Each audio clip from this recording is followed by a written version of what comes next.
Mangwanani Mwalelepo Vukenjani, Kreklas Vanave Africa. Welcome to Africa Good Morning, the news and current affairs show bringing you everything you need to know happening on the African continent and beyond. You are joined by Ashwin Betty and Diana Master. How are you, Diana? I'm doing well, Ashwin. How are you? I'm all right. I'm good. It's a lovely day. Yes, it is. I saw a double rainbow Oh, on my lucky way to you. work. Lucky yes, you. Yes, so please. Yeah. Good things are happening Good today. things abound. Now let's get into what you can expect in today's broadcast. The Canadian government says Zambia has become an attractive investment destination in the mining sector owing to policy stability. Terrorists killed 25 Mozambican soldiers in Cabo Delgado, and Congo protesters burn US and Belgian flags, target Western embassies. A little later on in the show, we'll be bringing you news from Zambia with Mr. Mike Scihula. But for now, we'll be taking a quick ad break and returning with our top stories. Welcome to My.NA Cars, your ultimate destination for everything automotive. I am your host, Diana Master. Teamwork makes the dream work, right? Discover the latest models, innovative technologies, and expert insights from our passionate hosts. Learn essential maintenance tips and get exclusive behind-the-scenes access to the automotive industry. Don't miss My.NA Cars on NTV every Thursday at 2100 hours. Tune in and ignite your passion for automobiles. Neo Paints has established a 67-year Namibian legacy, creating personalized paint solutions that blend quality and innovation for the Namibian people. We pride ourselves in being a 100% Namibian-owned company, investing in our country and our people by employing and empowering true Namibians. With every brushstroke, Neo Paints commits to our quality guarantee and always delivering a coat of excellence. At Neo Paints, we always stay true to our country. We are as Namibian as you.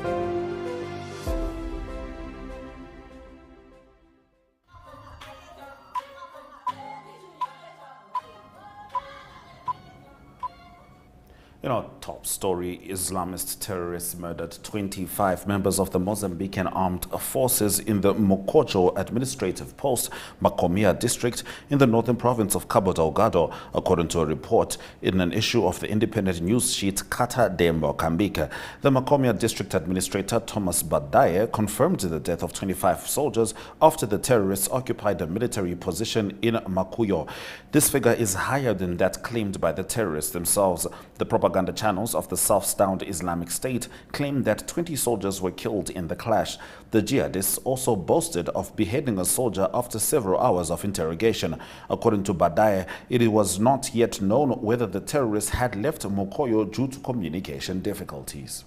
Now, police in the Democratic Republic of Congo fired tear gas on Monday to disperse protesters who burned tires and US and Belgian flags near Western embassies and UN offices in the capital Kinshasa, angry about insecurity in eastern Congo. The protesters, seizing on a new tactic by targeting embassies, say the West supports neighboring Rwanda, which is accused of backing the Tutsi-led M23 rebellion, whose advance is threatening the strategic city of Goma in the east.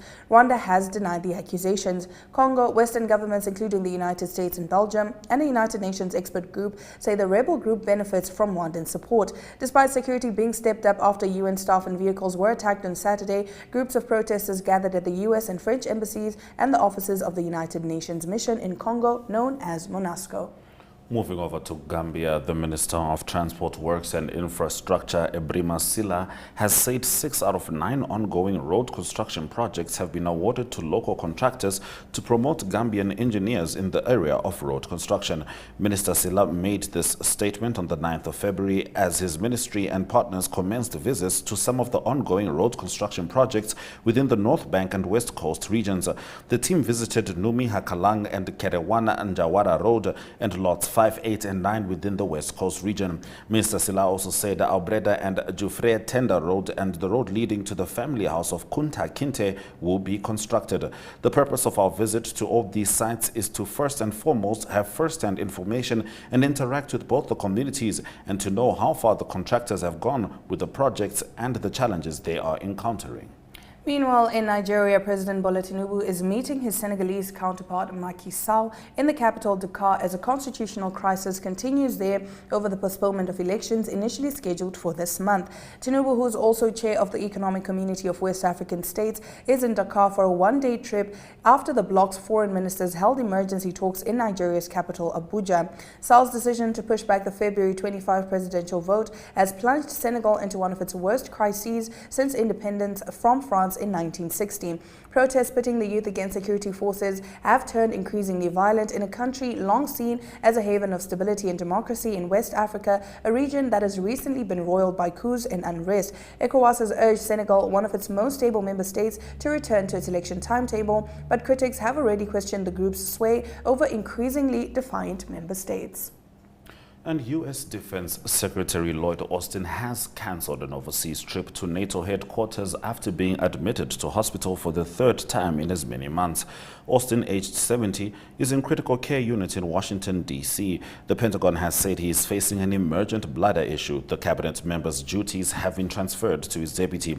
He has faced scrutiny over the secrecy of his previous hospital admissions. Austin failed to disclose his prostate cancer diagnosis in December or his return to hospital in January, either publicly or to key figures in the U.S. chain of command. On Wednesday, he had been due to lead a meeting of the Ukraine Defense Contact Group in Brussels, Belgium. It would have been his first overseas trip since his initial hospital admission. He was also set to attend a meeting of the NATO Defense Ministerial chaired by NATO Chief Jens Stoltenberg on Thursday. Those have been our top stories on Africa. Good morning. After the break, we talk to Mike Scihula in Zambia.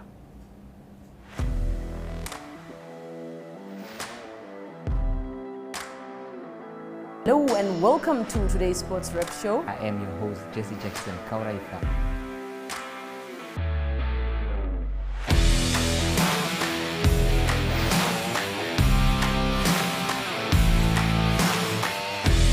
In replay, Namibia, who had won the toss for the first time on this tour. Good day everyone, time for international sports news, starting off with tennis news, both on the WTA for women's and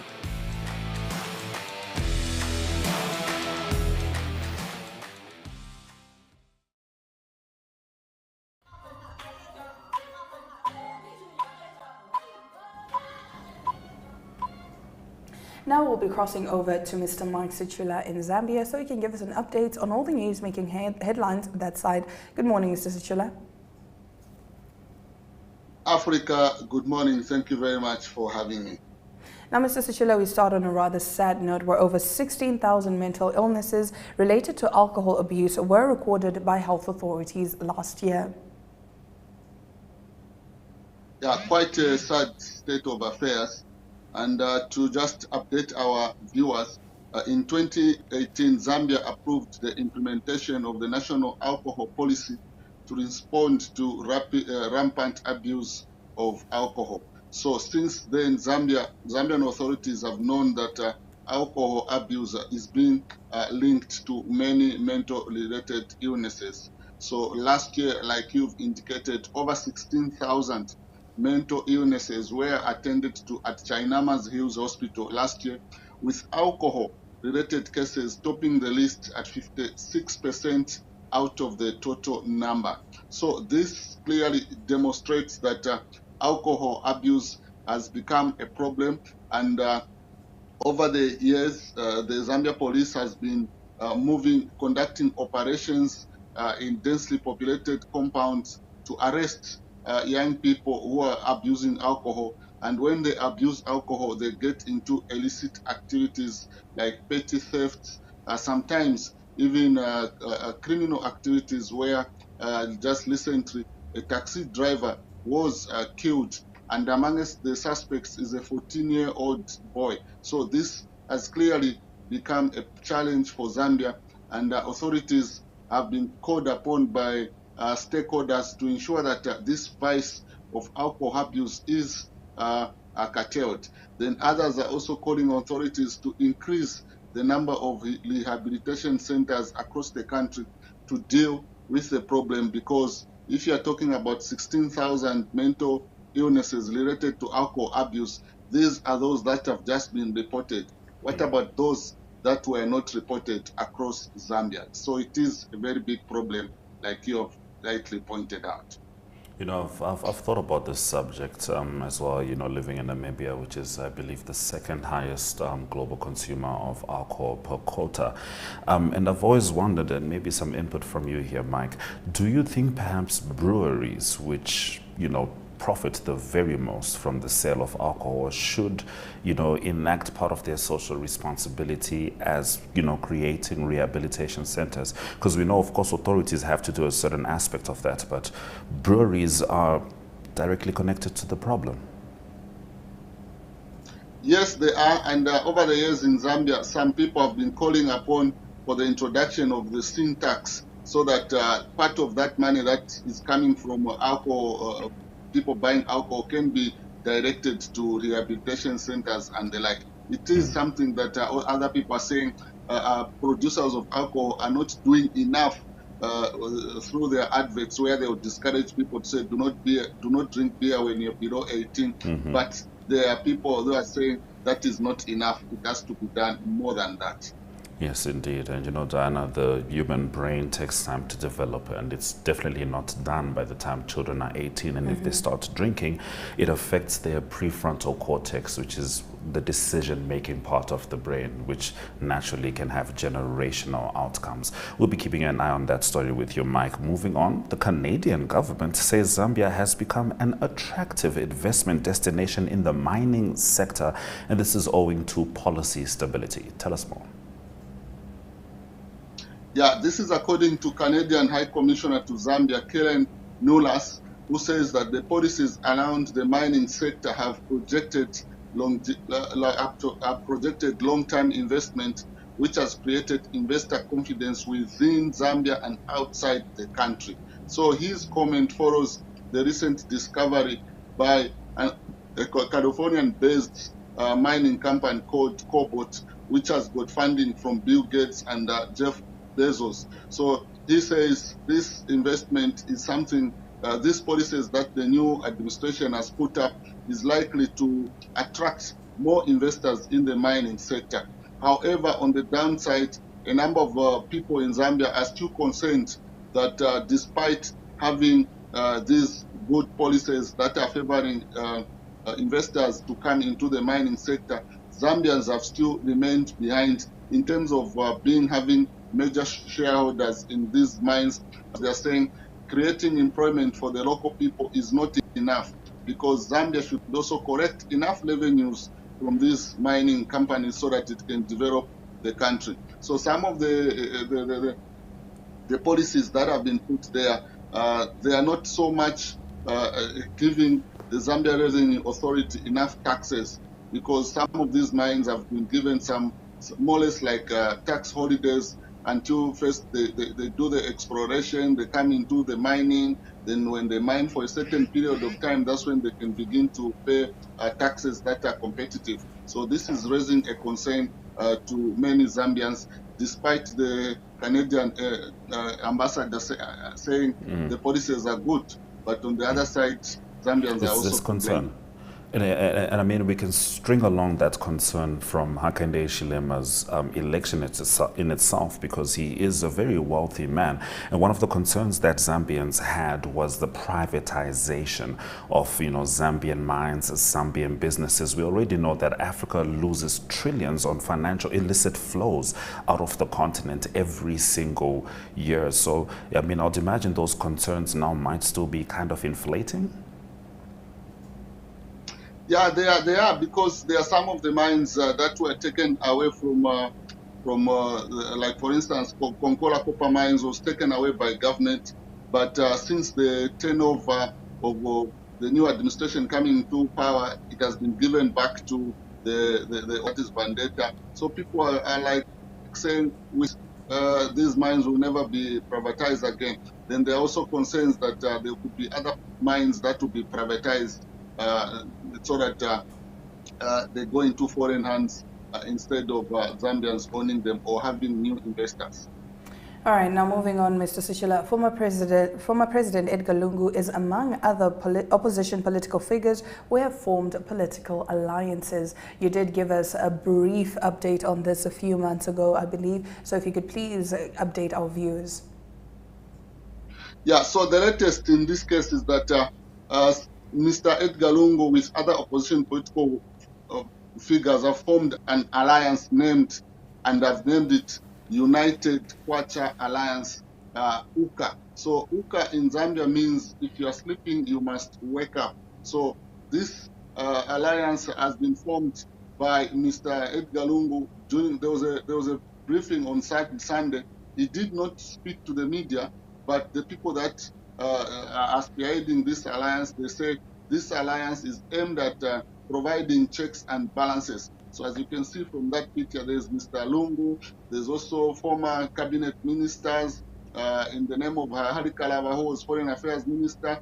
There's also Ms. Edith Nawaku, who was finance minister. There's also some clergy and also some other people that have been in the media, in the political scene for some number of years. So the government has also responded to this formation of the alliance through Chief Government Spokesperson Cornelius Mwita, who says that the Edgar Lungu-led Patriotic Front wants to use the members of the newly formed United Kwacha Alliance as a doormat to bounce back into power. So you can see by the language that the minister is using, simply telling that they are not, they are kind of like shaken by this formation.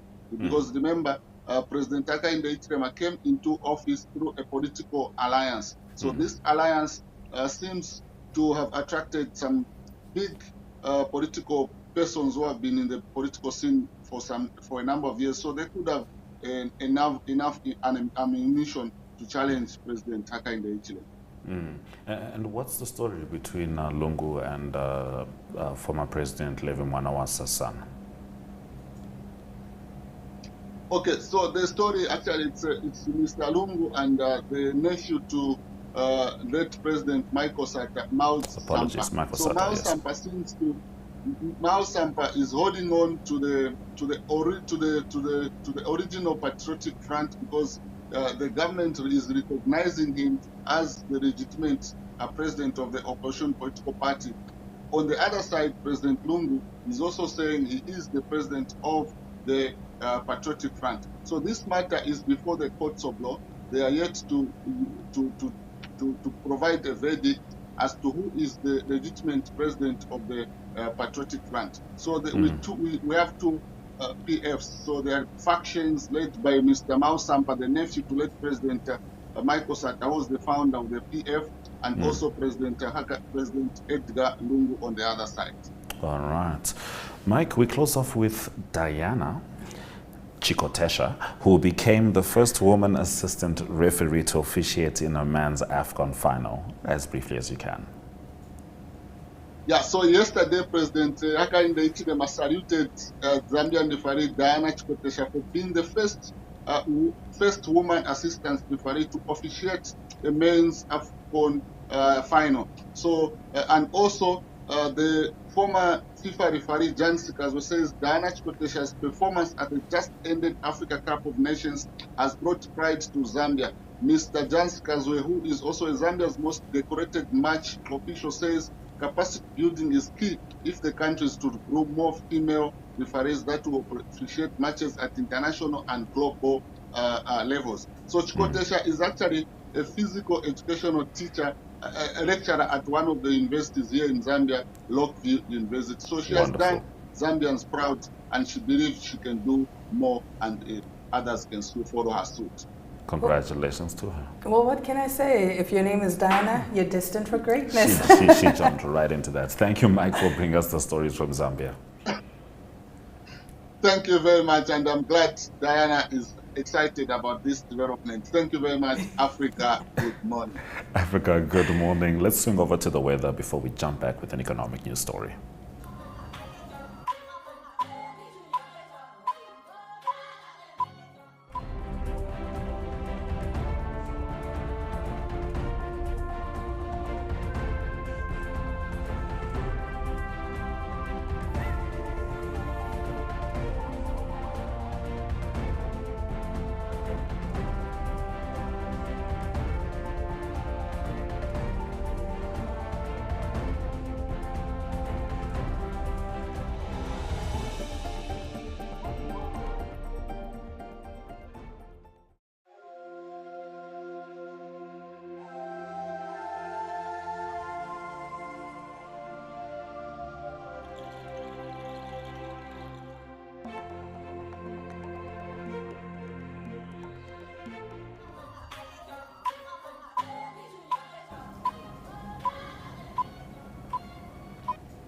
In economic news this morning, a report by the Ugandan news publication The Monitor showed that Uganda was able to make 24.5 billion shillings from its labour export from January 2022 to December 2023, with most of the revenue stemming from expression of interest fees, fines, accreditations, job order and license fees.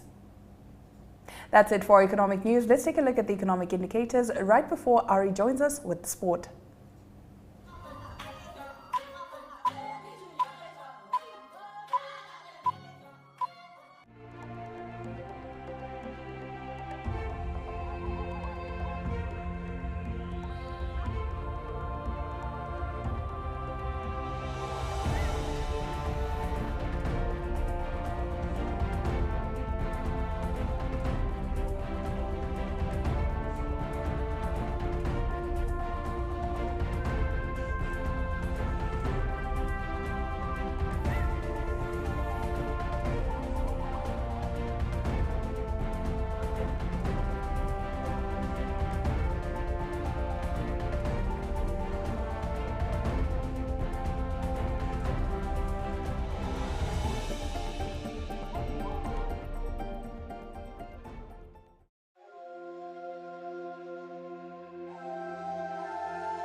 Good day everyone, time for international sports news, starting off with tennis news first. Tennis news from the WTA Women's Tour, and it was the Abu Dhabi Championship won by Elena Rybakina, and she beat Daria Kasatkina in the final by 6-1 and 6-4. It is Rybakina that is number 5 in the world at the moment, and this is her 7th career win on the WTA Tour. She's also the 2022 Wimbledon champion. The next tournament on the WTA women's calendar, that will be the Qatar Open, and that will be a thousands tournament, meaning all the top players in the world will play in that. The number 1 seed in that tournament will be Iga Swiatek of Poland, and number 2 seed will be Coco Gauff of the USA, with Elena Rybakina being number 3 seed. Moving on to golf news, and it is news from the PGA Tour first. It is Nick Taylor of Canada that won the Waste Management Phoenix Open over the weekend. He won it in a playoff against Charlie Hoffman, both of them finishing on 21 under par. Good news for Nick Taylor, he moves up to 28th in the world on the world rankings. He was number 55 before the start of the tournament. Then on the European Tour, it is the DP World Tour. It was the Qatar Masters, won by Rikiyo Hoshikino. He's from Japan. He won it on a total of 14 under par. Also making good progress on the world rankings. He was 107th before the start of the tournament. With the win, he's now 75th on the world rankings.